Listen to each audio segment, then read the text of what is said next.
मेरे साथ एक क्लासमेट थे जो उस समय गिरफ्तार किए गए, वो जेल गए। वो मेरे से पूछ रहे थे कि भाई 50 साल हो गए हैं, आपको याद है उस दिन क्या हुआ? हम नॉर्मल स्वाभाविक है कि हम लोग आपस में बात करेंगे। तो उस समय बहुत कुछ हुआ, पर अगर मेरे मन में 2-3 ऐसी घटनाएं हैं। एक ही आप ही सोचिए, आप में से काफी लोग, कुछ लोग तो यूनिवर्सिटी में होंगे ना, तो हॉस्टल में रहा होगा या रहते होंगे।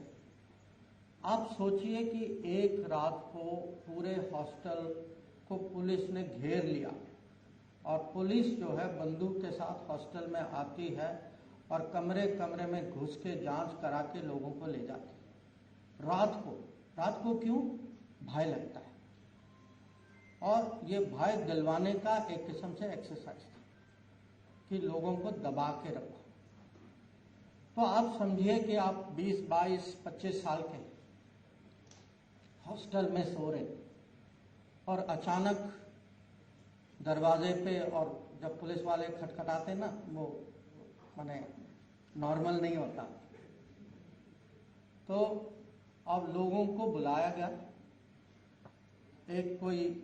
एक इन्फॉर्मर जैसा आदमी था जो मास्क, सर पे मास्क था, किसी को ये कहता था, किसी को वो कहता था, और जिसका गलत इशारा था उसको उठा के ले गया। अब ये रात को, और आप सोचिए इसका इम्पैक्ट जो है, इसका ट्रॉमा जो है उस यूनिवर्सिटी पे कितना भयानक है। अब ये रात की घटना, दिन में भी एक घटना हुई कि स्टूडेंट सब लोग जेएनयू के कैंपस में बैठे थे। वो विंटर का मौसम था, लोग मूंगफली वगैरह संतरा खा रहे थे जैसे स्टूडेंट्स खाते। और अचानक एक पुलिस पेट्रोल आई अंदर, खुद पुलिस कमिश्नर आए स्टूडेंट लीडर को पकड़ के, और वो भी गलत आदमी को पकड़ के गाड़ी में डाल के अपहरण किया सबके साथ। और उस समय इमरजेंसी में अगर गलत आदमी को भी पकड़ते थे, उसको छोड़ते नहीं थे। तो ये आप समझिए कि कोई भी कभी भी, माने आप ये डेंजर का वातावरण था, अनिश्चितता, भय का था कि पता नहीं किसको उठाएंगे, क्यों उठाएंगे, गलती से भी उठा लिया तो क्या होगा। और साथ ही साथ ये कहानियां आ रही थी कि पुरानी दिल्ली में फायरिंग हुई है, कि ये कंपलसरी फैमिली प्लानिंग वेसेक्टॉमी होती थी कि लोग को पकड़ कर, क्योंकि सबका कुछ कोटा दिया जाता था, तो नंबर भरने के लिए जबरदस्ती वेसेक्टॉमी किया जाता था। और मैं कहूँगा कि एक किस्म से ये पूरा एक्सरसाइज जो था वो देश और सोसाइटी का मोराल तोड़ने का था कि भाई हम शासन में हैं, हम शासन में रहेंगे, आप पूछने वाले कौन हैं, और हमारे यहाँ पूरी ताकत, सरकार की ताकत हमारे साथ है। संविधान की हत्या हो गई है, अब उसको भूल ही जाओ, हम जो करना है हम करेंगे, और आप जो हैं इसमें आपका कोई और चारा नहीं, आपको सहना ही होगा। ये मैसेज था इमरजेंसी।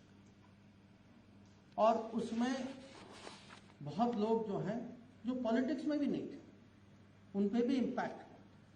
पर जो कॉन्शियस, जिन्होंने जानबूझ के पॉलिटिकल मंच में पॉलिटिक्स, और उनको पता था उस टाइम पॉलिटिक्स करना माने अरेस्ट होना है। और आप ये नहीं समझिए कि अरेस्ट का है कि भाई आप अरेस्ट हो जाओगे, कुछ दिन बिताओगे, बेल हो जाएगा, निकल जाओगे। इमरजेंसी में जब लोग अरेस्ट होते थे, किसी को पता नहीं था कि कब निकलेंगे, किसी को पता नहीं था कि इमरजेंसी की कभी एंडिंग भी होगी, कि 2 साल बाद इमरजेंसी बंद हो जाए।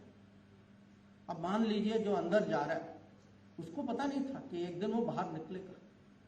तो आप ये सोचिए कि किस साहस के साथ जो लोग आज जिसका विमोचन हुआ किताब का, ऐसे लोग जो हैं, जो जब ये रिस्क ले रहे थे, जो लोग जिनकी अरेस्ट हुई थी, उनको जो है ये मामूली राजनीति नहीं था कि आप अरेस्ट कर रहे हैं, ठीक है हो जाएगा, बाद में देखी जाएगी। तो देखिए उन लोगों की साहस उस समय की ओपनली इमरजेंसी का विरोध करना, इमरजेंसी के खिलाफ काउंटर मूवमेंट चलाना, देश का मोराल उस समय, सोसाइटी का मोराल, हौसला जो है उसको कैसे ऊपर रखना, तो ये आप लोगों को जानना चाहिए। If you like the video, do like, comment, share and subscribe.